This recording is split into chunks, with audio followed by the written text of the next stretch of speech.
Bueno, la idea de hoy en las clases es hablar ya un poco más del método de cómo orar la Biblia. Y vamos a tratar de hacerlo paso a paso. Ustedes tienen en sus cuadernitos, en sus carpetitas, donde dice de clase 2, vamos a ir tomando conceptos de allí. Algunos párrafos los voy a leer, otros los voy a ir explicando. Pero la intención mía es que hoy podamos empezar a practicar un poquito, ¿sí? A practicar. Entonces no es que vamos a orar, vamos a practicar. O sea, cuando empecemos a practicar, vamos a responder y vamos a interactuar sin necesidad de entrar en lo que sería nuestra postura de oración, de cerrar los ojos o algunos postrarse, rodearse, sino simplemente en el ejercicio del diálogo, ¿sí? Más que nada en la comprensión. ¿Y por qué vamos a ver esto? Porque nosotros tenemos una Biblia, gracias al Señor, que es inspirada por Dios obviamente, pero que también tiene sus énfasis de acuerdo a la forma que fue escrita, ¿no? Tenemos libros proféticos, libros históricos o narrativos, que son los históricos. Tenemos epístolas, tenemos poesías, poemas. Y yo creo que una de las cosas que nos permite a nosotros también a la hora de aprender o de interpretar es siempre respetar las reglas gramaticales que exigen cada uno de esos tipos de escritura, ¿no? Pero vamos a empezar con los salmos, porque hoy vamos a ver el tema salmos, epístolas, las narrativas o promesas. No sé si iré a llegar con el tiempo, y la clase de esta es larga, así que seguramente en algún momento vamos a cortar. Pero me interesa más que nada que podamos practicar un poquito, ¿sí? Y para eso se necesita participación. Cero vergüenza, vale cometer errores, porque es la idea aprender, ¿sí? Entonces, si yo digo, está todo bien, no tengo ninguna pregunta, cuando hay una nube de dudas, no tiene sentido, ¿sí? Entonces, quiero destacar que entre la mayoría de todos los libros de la Biblia, los salmos justamente han sido los más utilizados por la iglesia desde su fundación, desde sus primeros comienzos, porque claramente ocupa un lugar destacado, incluso en nuestra forma de escritural está en el medio, como para decir, abrimos la Biblia así en el medio y entramos al Salmo directamente, ¿no?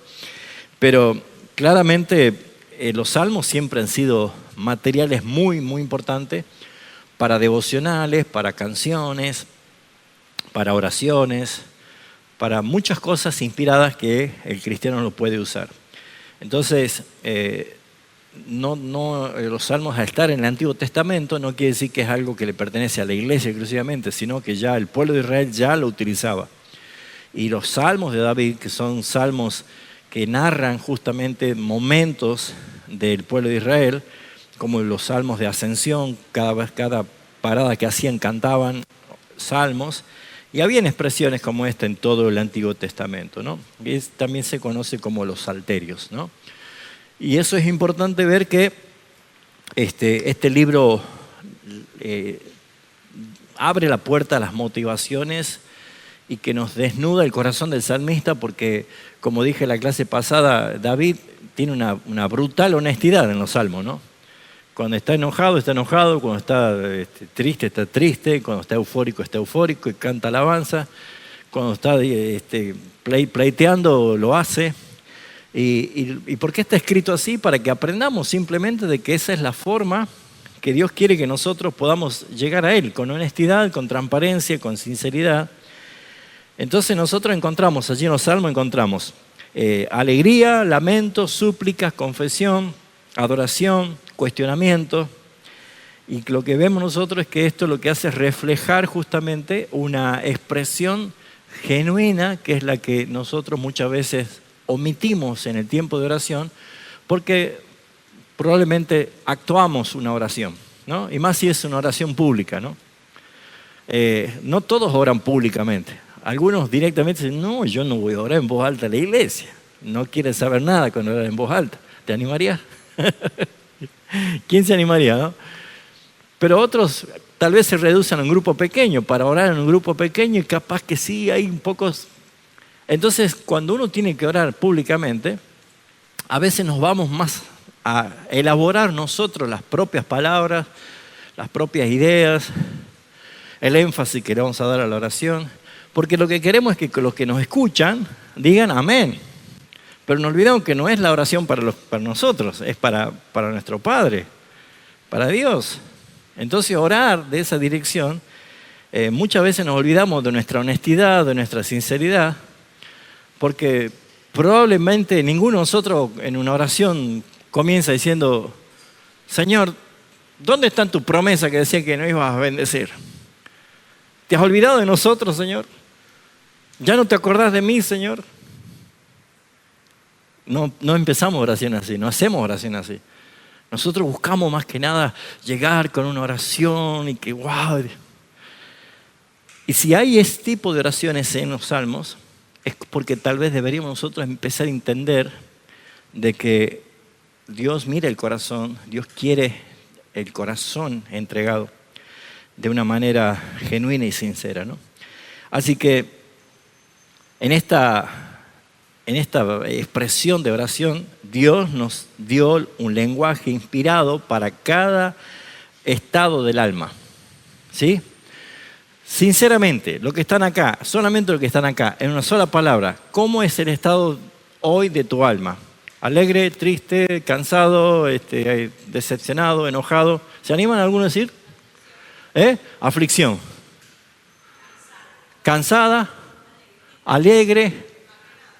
¿Cómo? Apenada, cansado, alegre, no sé, ansiosa. Bueno, fíjense, temerosa. O sea, fíjense, en un pequeño grupo que estamos acá en esta clase, tenemos muchas formas de cómo estamos, en nuestra alma expresa cómo está, ¿no? Ahora, si yo le digo, ¿cómo estás? Bien. ¿Y vos? Bien. ¿Y vos? Bien. ¿Y vos? Bien. Bien. Entonces, ¿cuál es la realidad de esto? ¿Cómo nos presentamos ante Dios? Un Dios que dice, Señor, acá estoy de maravilla, estoy de 10, masiva. Y Dios ve el corazón. A Él no le podemos engañar. Entonces, naturalmente, debemos entender que ese tipo de oración, que fabricamos una ilusión, una emoción, una apariencia, una imagen externa, no es la que Dios recibe o no es la que Dios quiere. Dios quiere que seamos sinceros. Entonces, para evitar ese tipo de oraciones, lo que tenemos que hacer nosotros es ver que en los salmos encontramos todo tipo de emoción expresada. Alegría, gozo, tristeza, enojo, mucho enojo, mucha rabia, envidia, celos, ¿sí o no? Entonces, si yo tengo escrituralmente expresiones del alma, pues lo que está diciendo Dios, si oras la Biblia, vas a encontrar lenguaje inspirado para cada estado de ánimo que tú tengas que expresar. ¿Sí? Si algún salmo, ¿se acuerdan de algún salmo como para el que está alegre? Bendeciré a Jehová en todo tiempo. Su alabanza estará de continuo en mi boca. Y para alguno que está enojado, ¿hay salmos que están enojados? Claro, ¿por qué no nos acordamos de esos salmos? Porque nosotros tenemos subrayados los que nos gustan a nosotros. Esos salmos son bonitos, ¿no? Entonces todos tenemos subrayados esos salmos. Pero los salmos, incluso imprecatorios, o salmos que son de guerra, o salmos que son de un corazón abierto, desgarrado, y probablemente nosotros decimos, pasemos a otra página, quiero algo que me haga sentir bien. Bueno, cuando oramos nosotros los salmos, lo que hacemos es justamente tomar las palabras del Señor. Tomar las palabras. Vayan a los salmos. Abran cualquier salmo. Vamos, abra cualquier salmo de su Biblia. Y lo que vamos a hacer es convertir como nuestra oración personal. Vamos a hacer una pequeña prueba de entrada, ¿sí? Vamos a ir al Salmo 139 y después ustedes van a escoger cualquiera. Salmo 139. ¿Podríamos nosotros orar ¿El Salmo 139? Claro que sí. Diga conmigo, pero, ahí está el pero. Acabamos de decir que uno está alegre, otro está triste, otro está enojado, otro está molesto, otro está dudoso. ¿Cómo hacemos para unificar todo eso? Bueno, acá encontramos nosotros que si abrimos el Salmo 139, podemos hacer del mismo Salmo, conforme a nuestro estado de ánimo, una oración de agradecimiento, una oración de petición, puede haber una oración de alabanza o puede haber una oración de confesión de pecados. ¿Se entiende? Puede haber una oración de súplica o una oración de adoración o meditar en esa oración, que voy a explicar eso de qué se trata. ¿Por qué necesitamos ver esto, mis hermanos? Porque naturalmente nosotros lo que hacemos es llevar nuestra emoción y someterla a algo que no está siendo real, entonces se transforma en un acto hipócrita. No es lo que debe ser. Por ejemplo, vamos a ver el Salmo 139. Oh Jehová, tú me has examinado y conocido. Versículo 1 solamente. ¿Qué le sugiere ese versículo 1? Señor, tú me has examinado y conocido. ¿Cómo sería una oración de agradecimiento con ese salmo? Franco, ¿cómo sería? Piense, vale equivocarse. ¿Cómo sería una oración de agradecimiento? ¿Qué expresarías? Te ayudo. Gracias, Señor, porque tú me has examinado y me has conocido de tal manera que no te puedo esconder nada. ¿Se entiende? Gracias, Señor. Ahora, ¿cómo sería una oración de petición? Walter. Gracias, Señor, por todo lo que das. No, ese es de agradecimiento. Vamos de petición. Petición. ¿Qué le pedirías a Dios con ese salmo? Tú, Señor, que me examina y conoce todo, saca a la luz. Bien. Te pido, Señor, que ya que todo lo conoces y que todo lo ves y que me examinas, que me ayudes a ver lo que yo no veo. ¿Se entiende? Sí. Genial. ¿Cómo sería una oración de alabanza, Juan? El versículo 1. ¿Cómo lo transformaría como una alabanza para vos?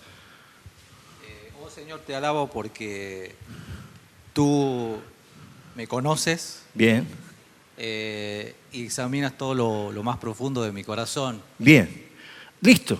¿Se entiende lo que estoy diciendo? ¿Cómo haríamos nosotros una oración de súplica con ese salmo? Luciana, ¿cómo lo harías? ¿Cómo lo transformaría como súplica? Pero poné súplica en tu oración. Señor, me presento porque sé que tú me examinas y conoces lo más profundo de mí. Perfecto. ¿Lo ven? Cada estado de ánimo, no vamos a hacer todo una sola cosa porque cada uno tiene una expresión de su alma, pero el texto gobierna mi oración. Vamos a leer un poquito más. Vayan pensando cómo van a actuar con algunas de esas expresiones del alma. En agradecimiento, en petición, en alabanza, en confianza, en adoración, en súplica. ¿Sí? Tú has conocido mi sentarme y mi levantarme. Has entendido desde lejos mis pensamientos. Has escudriñado mi andar y mi reposo y todos mis caminos te son conocidos. Aida, ¿qué harías? ¿Qué tomarías, Aida, de eso?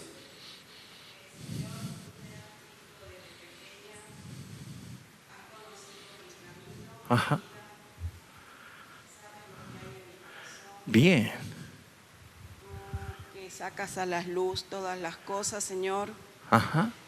Mi caminar te han sido conocido desde pequeña. Perfecto. Has entendido Perfecto, de lejos lo que pienso. pero ahí está el énfasis. Entonces, fíjense ustedes, yo ya no sé qué voy a orar, y a lo mejor tengo un dolor en mi alma, no sé cómo encarar una oración, pero acá el salmista me lleva a eso. Señor, me has conocido desde pequeño, conoces, me examinas siempre, no te puedo esconder cosas. Entonces yo te agradezco por esto, te suplico que me ayudes, te alabo, Señor, porque eres soberano. ¿Entienden? Mi emoción se sujeta a la palabra. y entonces yo estoy orando la palabra. ¿Se entiende? Vamos a ir un poquito más adelante, ya después voy a trabajar con ustedes. Van a tener unos minutitos para que agarren cualquier salmo y digan, yo voy a hacer una oración de agradecimiento. Y lee el versículo y hace la oración de agradecimiento. ¿Sí? ¿Se animan? ¿Sí? Muy bien.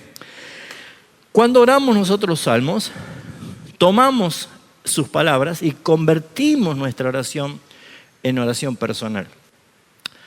Cuando nosotros, por ejemplo, tomamos el Salmo 23, que ya lo dijimos en clase pasada, Jehová es mi pastor, nada me faltará, nosotros podemos convertir esa oración para dar gracias. Gracias porque me pastoreas, Señor. Súplica, pastorea, Señor, mis decisiones. Guíame, guíame en mis decisiones que tengo que tomar. Confesión, oh Señor, perdóname, porque tú siendo mi pastor, yo voy a buscar otros que me pastoreen. Y me he olvidado de ti. Confesión. Cada texto que nosotros vemos va a gobernar mi alma y mi necesidad se va a moldar a la palabra del Señor. Entonces, los salmos también nos enseña algo más importante también, porque nos enseña claramente que la oración puede ser cruda sin ser irreverente. ¿Nunca han estado enojados con el Padre? Confiesen. Mis hijos, cuando yo por ahí los retaba, por ahí se enojaban. Es natural. Los hijos se enojan a veces con los padres. Por algo, dice el apóstol Pablo en Efesios, padres, no provoquen a ira a vuestros hijos, ¿no? Porque los hijos pueden enojarse con los padres. Nosotros a veces también nos enojamos con nuestros padres. Porque no entendemos su voluntad, no entendemos su soberanía, es natural que lo hagamos. Entonces lo que nosotros podemos ver es que pueden haber oraciones que puedan ser crudas, pero que no sean irreverentes, sin faltar el respeto a nuestro Señor. Podemos entender eso. David, cada 2 por 3 gritaba al cielo, ¿no? Gritaba al cielo en sus días de angustia, pero también cantaba con gozo en sus días de victoria.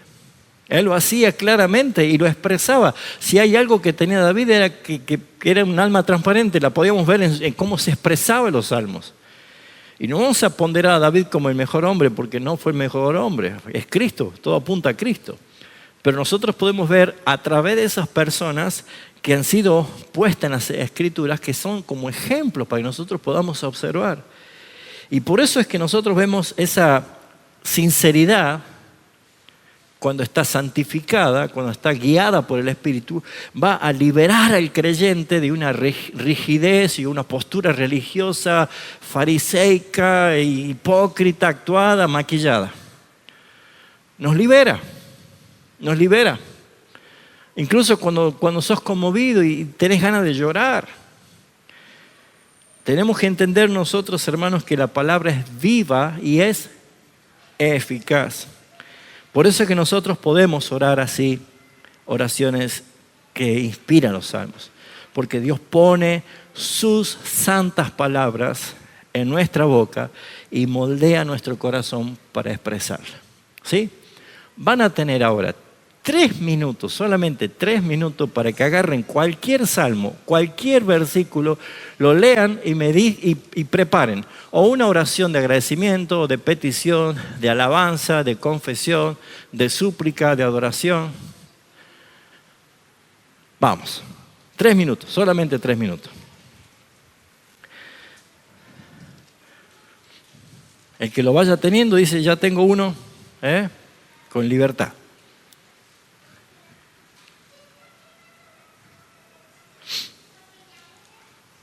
Sí. ¿Puedo dar continuidad? Dale, a ver, ¿qué versículo? ¿De qué salmo? Del Salmo 139, el 4. El versículo 4. Sí. Léelo y decime qué tipo de oración vas a expresar. De agradecimiento. Ok, agradecimiento. Pues aún no está la palabra en mi lengua, y he aquí, oh Jehová, tú lo sabes todo. Uh-huh. Detrás y delante me rodeaste y sobre mí pusiste tu mano. Ajá. ¿Cómo sería la oración de agradecimiento basada en esa palabra? Señor, a veces no sé qué decirte, pero tú lo sabes todo. te doy gracias, Padre amado, porque veo tu misericordia, porque aún así guardas mi camino, me proteges de todo. Tú lo sabes todo, Señor. Excelente, Analía, excelente. ¿Viste? O sea, te llevó la palabra, el texto de la palabra, a que vos puedas expresar gratitud y lo hiciste muy bien, te felicito. ¿Alguien más? Yo, pastor. Sí. El Salmo 17. 17, léelo por favor. Primer versículo dice: Oye, oh Jehová, una causa justa.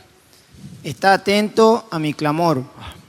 Escucha mi oración hecha de labios sin engaño. Y como oración de agradecimiento, decir, gracias Señor Jesucristo, porque siempre estás intercediendo por mí en cada oración y me ayudas siempre para orar y me das tu espíritu. Excelente, excelente. Otra vez te inspira la palabra. En este caso van dos de agradecimiento. ¿Alguien se anima a cambiar el alma? Acá, la emoción del alma. Miguel. Sí, el Salmo 136, Ajá. el verso 1. Dice, alabad a Jehová porque Él es bueno y porque para siempre es su misericordia. Y bueno, la oración sería, te alabo Señor porque en tu misericordia no me has pagado conforme merecían mis obras. Bien, otra oración de alabanza. ¿Sí? ¿Alguien va acá? Salmo 90. Excelente, Miguel, gracias. Ya llega el micrófono, ahí está. Salmo 90. Señor, tú nos has sido refugio de generación en generación. Bien. Sería una oración de confesión. De confesión. Perdón. Porque, Señor, yo te pido perdón porque sé que tú eres mi refugio. Pero a pesar que sé que tú eres mi refugio, me turbo y sé que eres refugio de generación en generación. Bien. Ahí estás confesando. ¿Por qué? Porque si tú eres mi refugio, perdón Señor, porque yo me voy a buscar confundida otras cosas, otro refugio. Bien, excelente. Juan, acá tienes Juan. Yo tengo otra de confesión. A ver, ¿cuál? Salmo 73. Ajá, bien. Ciertamente es bueno Dios para con Israel, para con los limpios de corazón. En cuanto a mí, casi se deslizaron mis pies, por poco resbalaron mis pasos, porque tuve envidia de los arrogantes, viendo la prosperidad de los impíos. Señor, sé que tú eres bueno para con los limpios de corazón, pero no veo tu bendición en mi vida, no veo que me vaya tan bien como los impíos. Por eso vengo delante de ti a ser honesto, a ser sincero, porque veo más la prosperidad en ellos que en mi vida. Pero tu palabra me recuerda a la vez que tú eres la verdadera riqueza, porque hay quien tengo en los cielos sino a ti, Señor. Perfecto, porque el Salmo de Asaf sentí envidia, dice el versículo 3. Claro. ¡Envidia! ¿Cómo puede ser que ellos prosperan, están explotando de gordo y nosotros, Señor, que eso era lo que le pasaba a él? Excelente. ¿Qué hacemos nosotros? Vamos a ver, Luciana, vamos a ver que cada expresión de nuestra palabra va a llevarnos que nuestra emoción se alinee a esa oración. Entonces, ya hay oración de confesión, de arrepentimiento, de alabanzas. Luciana. Sería confesión y petición. Dale. ¿Qué salmo? Sería el Salmo 119. Bien. El versículo 67. Ajá. Antes que fuera yo humillado, descarriado andaba, mas ahora guardo tu palabra. Y la oración sería: Señor, confieso que aunque no lo entendí primero, ahora entiendo que tu corrección y tu exhortación me llevaron a volver a ti, Señor, y a tu camino. Bien. Te pido, Padre, no volver a olvidar tu palabra, ni volver a caer en lo que ya caí. Perfecto. Wow, están muy bien. Excelente. Rosana, excelente. ¿Qué tipo de oración querés hacer? De agradecimiento y de petición. Ok, ¿de qué salmo? Salmo 3, el versículo 3. Ajá. Mas tú, Jehová, eres escudo alrededor de mí, mi gloria y el que levanta mi cabeza. Bien. Y la oración sería más o menos así: oh Señor, tú que siempre estás conmigo en todo momento de mi día, te agradezco por tu misericordia renovada en mi vida y clamo por sentir siempre tu amor y tu presencia. Perfecto, Perfecto. Excelente. Ustedes ven que lo que acaban de hacer ahora como un ensayo, tal vez no lo hicimos en la forma oración, que no hemos cerrado los ojos, no hemos postrado, no, pero estamos practicando. Lo que ustedes han hecho ahora es orar la palabra. O sea, no es copio y pego un versículo, ¿sí? El Señor es mi pastor, nada me faltará, en lugares dedicados pasto me va a descansar, amén. Junto a agua, no, eso no, ese es un rezo, eso no necesita. Interprete, Señor, tú eres mi pastor. Gracias porque yo soy tu oveja, porque me metiste en tu redil, porque me cuidas, porque me amparas, porque me provees. ¿Se entiende? O sea, lo que hacen es interpretar la palabra, su emoción en el momento, cómo está su alma, se va a alinear ¿a qué? A pedir perdón, a confesar, a arrepentimiento, a agradecimiento, a súplica, a alabanza, o sea, va a gobernar la palabra, la emoción. Entonces, como ven, en este simple ensayo, no les ha sido difícil expresarlo. ¿Por qué? Porque han tomado letra inspirada de la palabra y la comenzaron ¿a qué? A hacer suya. Si permanecéis en mí y mis palabras permanecen en ustedes, pidan todo lo que quieran y será hecho. No dice si tus palabras vienen delante de mí, sino si mis palabras permanecen en ustedes. Orar la palabra es lo que hace la diferencia. ¿Amén? ¿Se entendió? ¿Alguna pregunta sobre esto? El punto 1. Dale.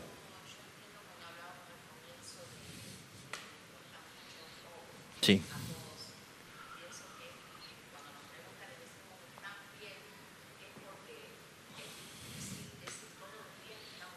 Ajá.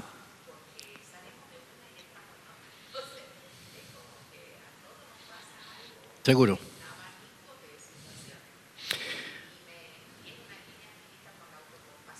Uh-huh.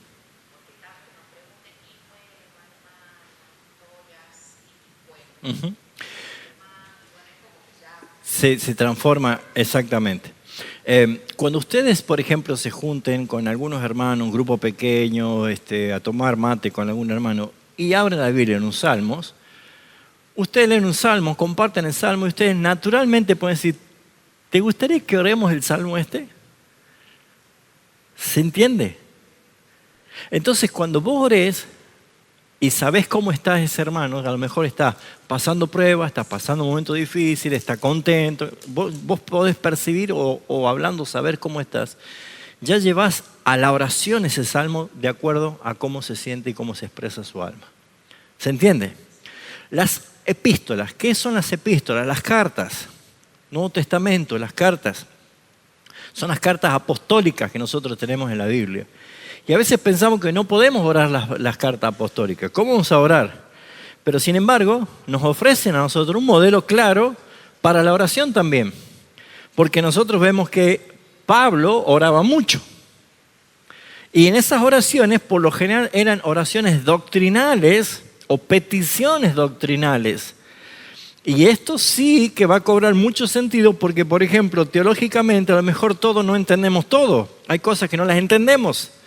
Y hay cosas que nos cuesta asimilarla, o hay cosas que la creemos pero no sabemos explicarla. Vamos a Efesios capítulo 1.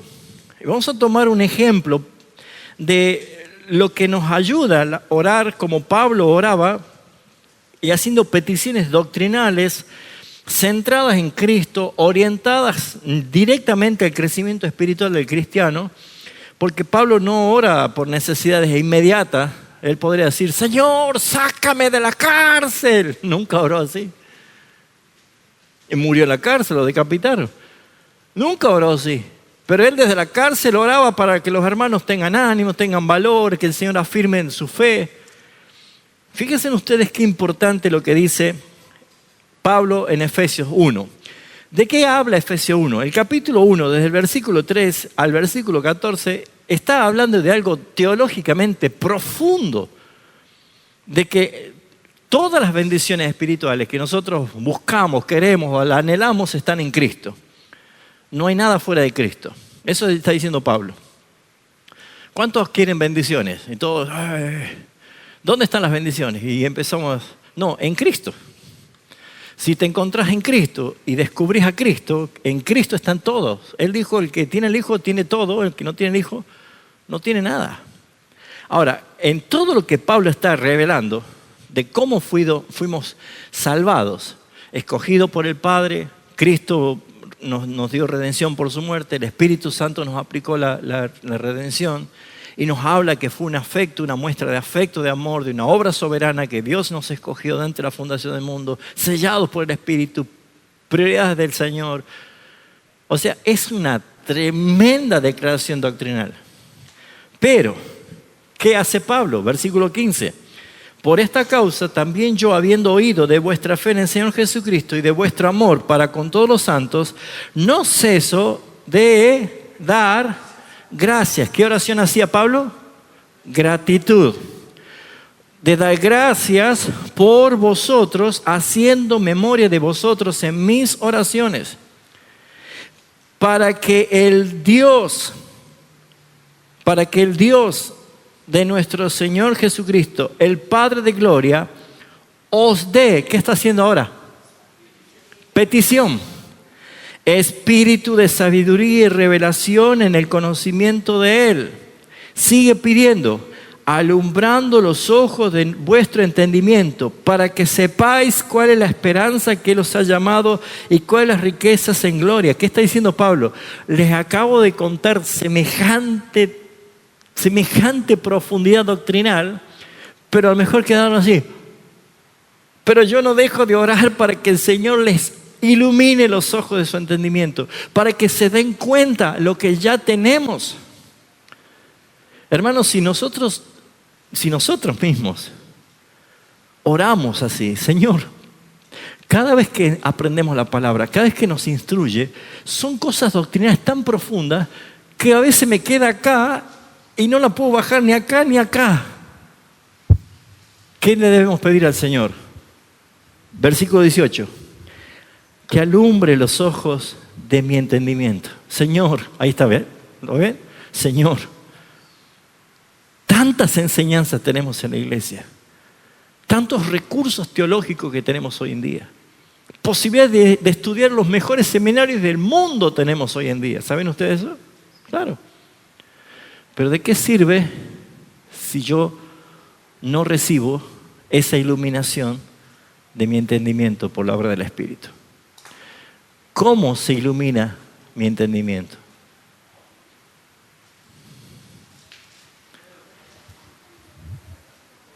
Orando.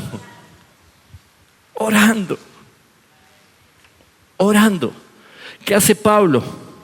Orando para que el Señor les dé espíritu de sabiduría y revelación en el conocimiento de Él. Ese espíritu de sabiduría, ¿qué hace? Alumbra los ojos de vuestro entendimiento para que sepáis cuál es la esperanza que Él os ha llamado y cuáles las riquezas de la gloria de su herencia en los santos. Y sigue añadiendo, ¿no? Subiendo más escalones. ¿Y cuál es la supereminente grandeza de su poder según la operación del poder, ¿a dónde iba? El 19. Para con nosotros, los que creemos. No es para todos. Entonces lo que vemos acá es que podemos también orar las epístolas como vemos nosotros acá. En Efesios 1 dice, iluminando los ojos de nuestro entendimiento. Es una iluminación espiritual. En Colosenses capítulo 1 también Pablo hace referencia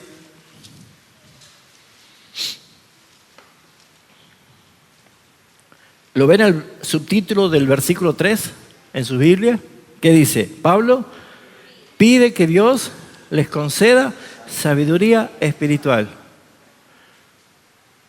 ¿Usted qué hubiera orado si estuviera preso? Señor, libérame. ¿Hasta cuándo? Dios mío, sácame de esta prisión. ¿Qué hacía Pablo? Él está orando por la iglesia. O sea, en esa oración Pablo estaba dando la respuesta porque estaba tranquilo. Sabían que lo iban a matar. Sí, cuando le escribe a Timoteo dice, yo sé que el tiempo de mi partida ya está cercano, me van a decapitar. Pero ¿por qué tenía ese control? ¿Por qué tenía esa paz? ¿Por qué él desde adentro podía alentar a los que estaban afuera? ¿Y qué había hecho el Espíritu Santo? Lo iluminó el entendimiento, Pablo. Y entonces dice Pablo, si ustedes también le piden que el Señor le ilumine el entendimiento y se den cuenta de las riquezas en gloria y la supereminente grandeza de su poder que opera para con ustedes que han creído, ¿pero qué me importa que estén presos o que lo quieran matar? Si para mí el vivir es Cristo y el morir, ¿se dan cuenta? Entonces, ¿para qué sirven las epístolas? ¿Cómo podemos orar? ¿Cómo podemos orar? Si volvemos nosotros a Filipenses capítulo 4, aquí encontramos la unidad del Espíritu que habla de la iglesia. Entonces, ¿cómo vamos a orar? Yo, pues, preso en el Señor, os ruego que andéis como es digno de la vocación con que fuiste llamado, con toda humildad y mansedumbre, soportándoos con paciencia los unos con los otros, solícitos en guardar la unidad del Espíritu en el vínculo de la paz, un cuerpo, un espíritu, como fuiste también llamado a una misma esperanza de vuestra vocación, un Señor, una fe, un bautismo, un Dios, un Padre de todos, el cual es sobre todos, por todos y en todos. Pero a cada uno de nosotros fue dada la gracia conforme a la medida del don de Cristo. ¿Cómo podríamos orar nosotros ese texto? Ahí Pablo le está diciendo en exhortación a la iglesia cómo tiene que andar. Pero yo puedo orar ese texto. ¿Quién se anima? Efesios 4. ¿Que yo dije Filipenses? Ustedes han entendido mal. Todos ustedes han entendido mal. Efesios capítulo 4. Es que ya deberían saber que ese texto es Efesios. ¿Cómo orarían ustedes una oración de petición por la iglesia de estos versículos del 1 al 7? Vamos, rápido, cualquiera. Yo pues preso... No, ya lo he leído yo. Vos tenés que decir cómo sería tu oración por la iglesia. ¿Qué pide Pablo? ¿Qué está exhortando a que la iglesia haga qué cosa? Sea humilde, unidad. Bueno, entonces, ¿cómo sería la oración? A ver, cualquiera.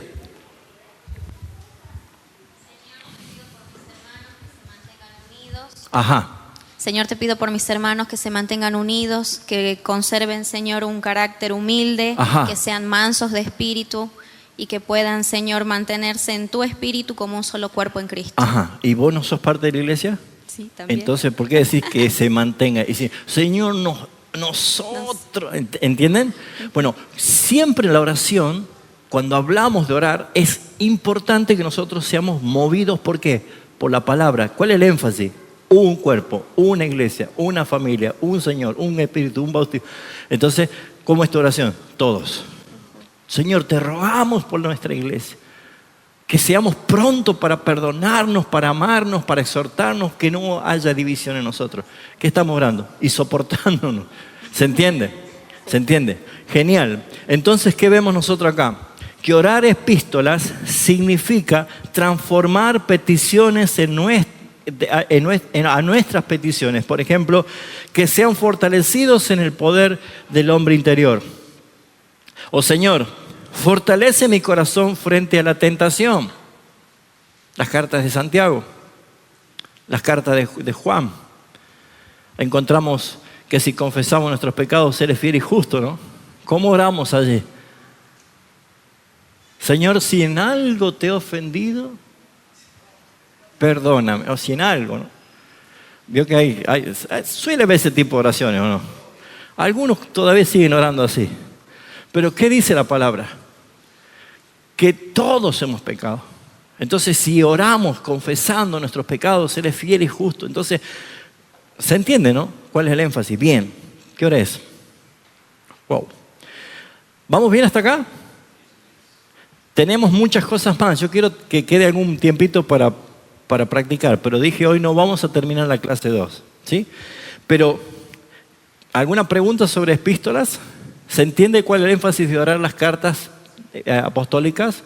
Y si agarramos Hechos de los Apóstoles, la iglesia el énfasis son las misiones, el ir, el llevar, el que Dios levante obreros, que el Señor envíe a obreros a otras partes del mundo. Entonces, ¿cómo vamos a orar? Orar también por las misiones, que nuestra iglesia no sea una iglesia que piense en nosotros solamente. Señor, hay necesidades en otros lugares, forma obreros, forma ministros, ayúdanos económicamente, Señor, para sostener misioneros en otros lugares.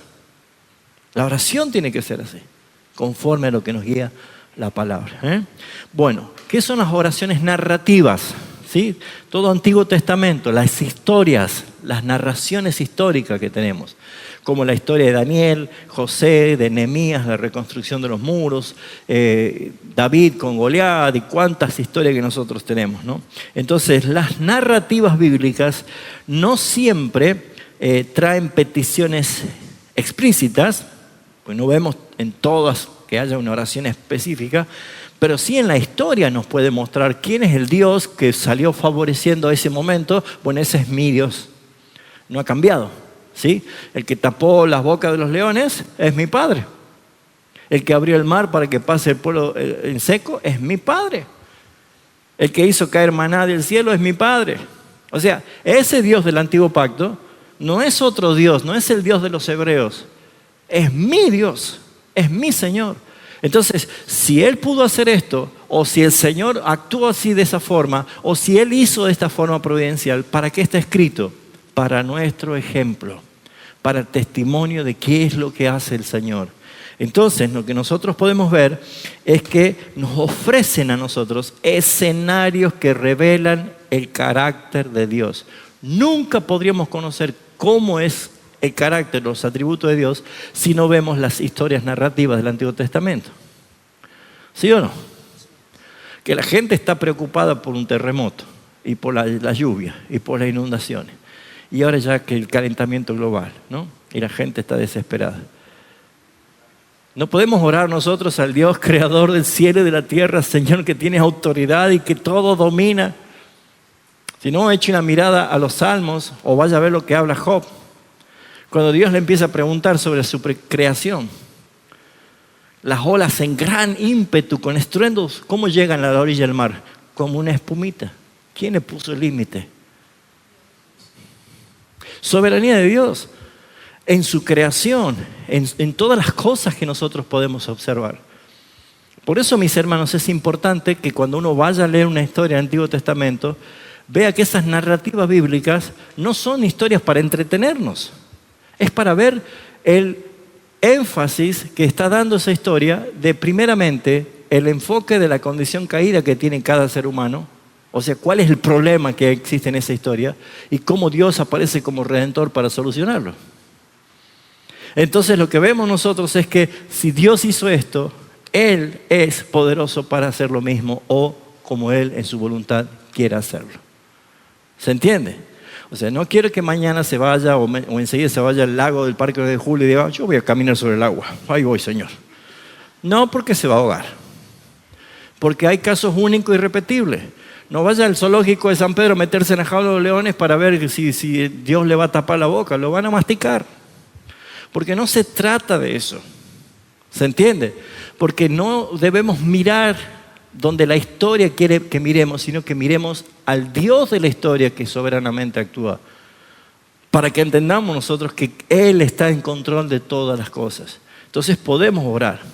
Si Daniel oraba en medio de Babilonia, pues nosotros podemos orar acá en Tucumán, siendo fiel. ¿Sí o no? Podemos orar en contextos hostiles, confusos, turbios. Si José perdonó a sus hermanos, ¿se acuerdan de Génesis? Cuando habla en el versículo 50 que dice, ellos habían pensado hacer mal, pero Dios ha cambiado todo para bien. Si José pudo perdonar a sus hermanos, ¿qué podemos hacer nosotros con el hermano que no nos hablamos o que me ofendió?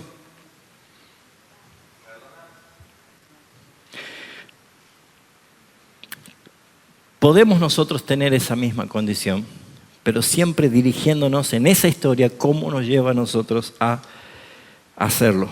Podemos pedir un corazón libre de resentimiento. Señor, ese hermano me ha ofendido mucho, me hizo mucho daño. Y si es por mí, que se muera. Yo no lo quiero, pero tú me mandas a amarlo, a amar a mis enemigos. Así que, Señor, el único que puede cambiar mi corazón eres tú. Y que me quites el resentimiento, que me quites la amargura, que me quites el odio que siento y que me ayudes con el dominio propio que me has dado a controlar esas emociones para que cuando yo vaya y obedezca, Señor, tu gloria sea vista. ¿Se entiende? Cambia. Acuérdense de la frase que le dije en la primera clase que a mí me impactó, que ya le prometí que se lo iba a pasar, pero ya lo voy a transcribir, de Carlos Spurgeon. Él decía, la oración no cambia a Dios, no cambia a Dios, sino que la oración cambia al que ora.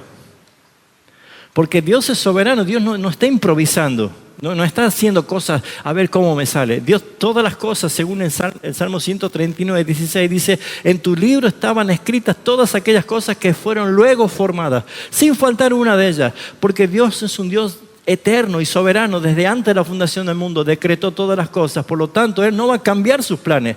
Ahora yo debo decirle, Señor, cámbiame a mí esta situación que estoy viviendo, de angustia, de desesperación, de confusión, de no saber tomar decisiones. Señor, por favor, te pido que hagas algo. No, Señor, cambia mi corazón para que yo acepte tu voluntad, para que yo diga gracias, Señor, porque aunque no lo entiendo, lo voy a entender después. Ahí cambia la cosa.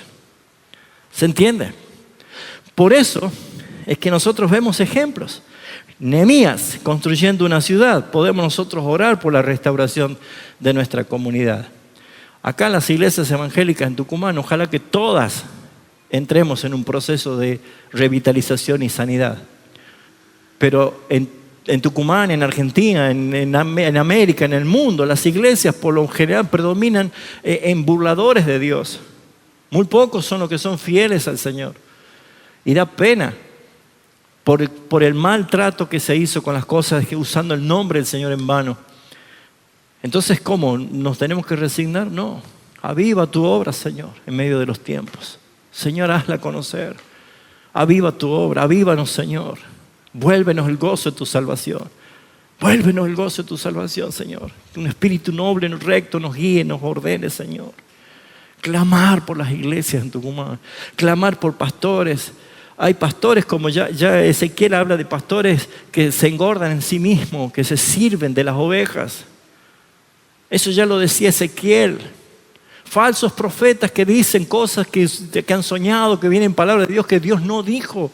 Y hoy sigue pasando lo mismo.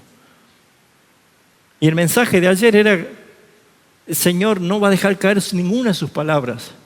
Porque justamente ese Samuel es una tipología de Cristo. No era Samuel el perfecto, era Cristo. A él apuntaba. Cristo es el amén de Dios. Por eso es que las narrativas nos enseñan a leer la providencia de Dios y cómo responde Dios a través de las oraciones que hacemos, que irrumpen ¿en qué? En adoración, en dependencia, en sostenimiento. Nos recuerda que Dios no solo responde oraciones, sino que guía la historia. Él es el Dios de la historia. Él es el Dios que está en el ayer, en el hoy, en el mañana. Él es el Dios real, el único. Por eso es que orar narrativas es aprender a ver nuestra vida en la historia de la redención. Aún nosotros mismos no somos igual que el año pasado. No somos igual que hace 5 años atrás. No somos igual. Porque cada vez el Señor está obrando en nuestras vidas y el Espíritu Santo está haciendo que la imagen de Cristo sea moldeada y cada vez más vista a nosotros. Por eso es que nosotros vemos que hay una gran diferencia en cuanto a esto. Orar promesas y mandamientos. Creo que con eso ya vamos a estar alcanzando el tiempo. ¿Vamos bien hasta acá? ¿Sí? ¿Ninguno bostezado, nada? ¿Están despiertos todos? Bueno, eso es importante, ¿sí? ¿Qué pasa con las promesas? La clase pasada le dije que alguien, yo no las conté, pero alguien dijo que hay cerca de 32.000 promesas en la Biblia, ¿no? Y yo no le pego ni una, Señor. ¿Cómo? ¿De qué se trata, no? Así nos pasa muchas veces. Cuando alguien busca cumplimiento de promesas fuera de Cristo, va a seguir buscando y nunca va a encontrar nada. Porque las promesas en sí mismas no encierran garantías de cumplimiento. Eso ya lo expliqué varias veces. Pero yo puedo prometer algo y no se los cumplo. Ustedes pueden prometer algo y no se los cumplo. Siempre doy el ejemplo ¿no? Le pide a la vecina, ¿me puede prestar el oflador para hacer unas empanadas? Ya se lo traigo. Le prometo que en una hora le traigo. Ya han pasado 4 años y el oflador está en la casa. Porque las promesas en sí mismas no encierran ninguna garantía de cumplimiento. Si yo le digo a Miguel Ángel, te voy a regalar una casa, te lo prometo, él se va a poner contento, pero no encierran garantía de cumplimiento. ¿Cómo se hace que una promesa se haga creíble? Cuando la promesa se une al juramento. Eso dice Hebreos. Por 2 cosas, las cuales es imposible que Dios mienta, porque Dios no pudiendo jurar por otro, juró por sí mismo, diciendo, de cierto te bendeciré, cuando Dios le hizo la promesa a Abraham. Entonces, cuando una promesa se juramenta, se transforma en un pacto. Por eso ustedes tienen el antiguo pacto, nuevo pacto, porque la traducción es testamento, un testamento. Si yo le digo a Miguel, mira, en serio te voy a comprar una casa, y lo llevo a una escribanía y firmo una hoja notarial y pongo a un escribano, ahora él sí va a estar contento. ¿Por qué? Porque mi promesa se ha juramentado, se hizo un escrito legal, se hizo un pacto. ¿Sí o no? Vamos a Hebreos rapidísimo, Hebreos. Todo esto que le estoy diciendo está en la Escritura. Dice el capítulo 6 de Hebreos, versículo 13. Porque cuando Dios hizo la promesa a Abraham, no pudiendo jurar por otro mayor, juró por sí mismo. Dios juró por sí mismo. ¿Escucha eso? Diciendo, de cierto te bendeciré, con abundancia te multiplicaré grandemente. Y habiendo esperado con paciencia, alcanzó la promesa. Porque los hombres ciertamente juran por uno mayor que ellos, para que el fin de toda controversia es el juramento para confirmación. O sea, ¿en serio me vas a regalar una casa? Y sí, cuando yo voy al escribano, se termina la duda, ¿no? Ya está el gancho, está la firma allí. Y dice el versículo 17, por lo cual, queriendo Dios mostrar más abundantemente a los herederos de la promesa la inmutabilidad de su consejo, ¿qué hizo? No solamente prometió, sino que ahora interpuso juramento. Para que por 2 cosas inmutables, promesa y juramento, las cuales es imposible que Dios mienta, tengamos un fortísimo consuelo los que hemos acudido para asirnos de la esperanza que está delante de nosotros. O sea, no tengan ninguna duda que lo que Dios ha prometido se va a cumplir. ¿Estamos bien acá? ¿Sí? Bueno, ponga cara de heredero por lo menos, ¿no? Sí, dice. Mira lo que dice Gálatas capítulo 3. Gálatas capítulo 3.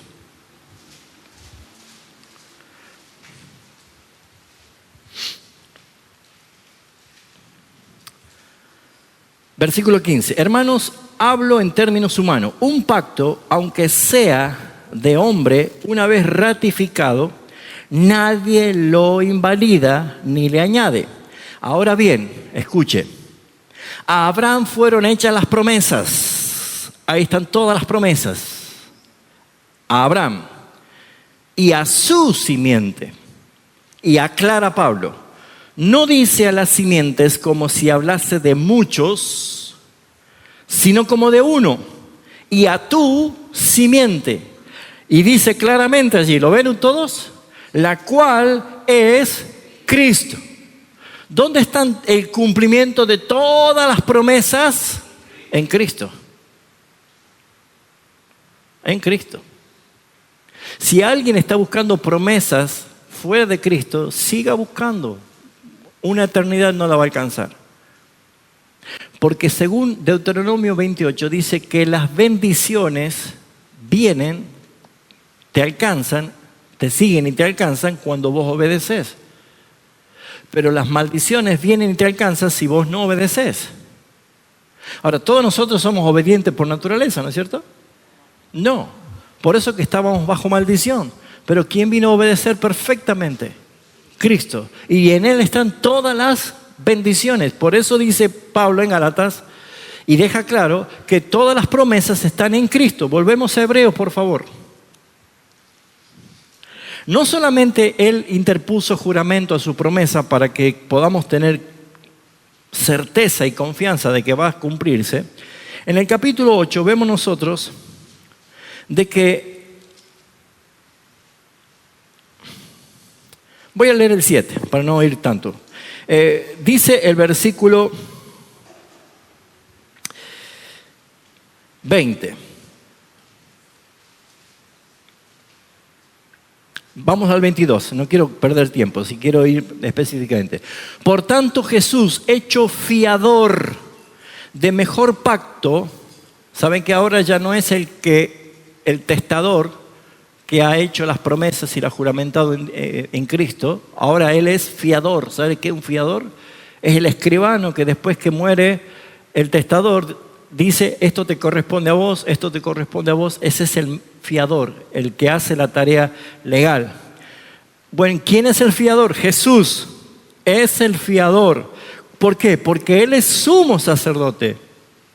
Entonces lo que nosotros vemos es que acá encontramos otra vez una obra de legalidad. Vamos más adelante. Capítulo 9, versículo 15. Otra cosa más que hace Jesús. Así por esto es mediador de un nuevo pacto. La palabra pacto es testamento, ¿sí? Es mediador de un nuevo pacto, para que interviniendo muerte para la remisión de las transgresiones que había bajo el primer pacto, los llamados, ¿quiénes son los llamados? Nosotros, reciban la herencia de la promesa eterna. Porque donde hay testamento, es necesario que intervenga, ¿qué cosa? La muerte del testador. Porque el testamento con la muerte se confirma. Pues no es válido entre tanto que el testador vive. Si el abuelo es el que tiene el testamento, no le puedo sacar la herencia si todavía está tosiendo. Con la muerte se confirma y entonces la legalidad se activa. El mediador puede decir, ahora esto te corresponde. ¿Quién es el mediador? Cristo. ¿Quién es el testador? Cristo. ¿Quién es el fiador? Cristo. ¿Y quién es el que murió para dar certeza de que el cumplimiento del Padre se iba a hacer real? Cristo. Porque Él murió. Por eso es que nosotros tenemos tremenda esperanza. Cuando oramos las promesas, no oramos algo como que si es, Señor, posible que en algún momento algo pase, sino es orar entendiendo que en Cristo ya está todo hecho el cumplimiento. Lo que va a gobernar en la aplicación es la voluntad soberana de Dios. Y que todo lo que proviene de su voluntad, ¿cómo es? Buena, agradable y perfecta. ¿Entienden por qué moldea la oración mi corazón y no cambia a Dios, sino me cambia a mí? Por eso, mis hermanos, muchos creyentes oran solo peticiones, pero la Biblia está llena de promesas y mandamientos que deben convertirse en oración. Cuando Dios promete, no te dejaré ni te desampararé, eso no es solo información, es combustible para la súplica. La promesa invita al creyente a decir, Señor, cumplí tu palabra, sosténme, no me abandones en las pruebas. Y no le estamos faltando respeto, estamos clamando una promesa. ¿Y qué pensamos cuando decimos, no me va a dejar? Jesús lo dijo, yo estaré con ustedes todos los días hasta el fin. Así que, mis hermanos, todo esto es legalidad de Dios. Orar las promesas. Lo mismo ocurre con los mandamientos. Buscad primeramente el reino de Dios. Es más que un llamado ético. Se vuelve en una oración de deseo. Ordena, Señor, mi corazón para que ame tu reino más que mis propios proyectos. Orar así. ¿Se dan cuenta? Señor, yo tengo muchos proyectos. Tengo una vida que me la imagino hermosa para mí. Pero, Señor, hace que mi corazón ame más tu reino antes que mis propios proyectos. ¿Por qué? Porque si yo busco primeramente el reino de su justicia, ¿Entiende cómo funciona? Orar las promesas, orar los mandamientos. Hasta aquí vamos a parar. Ya estamos.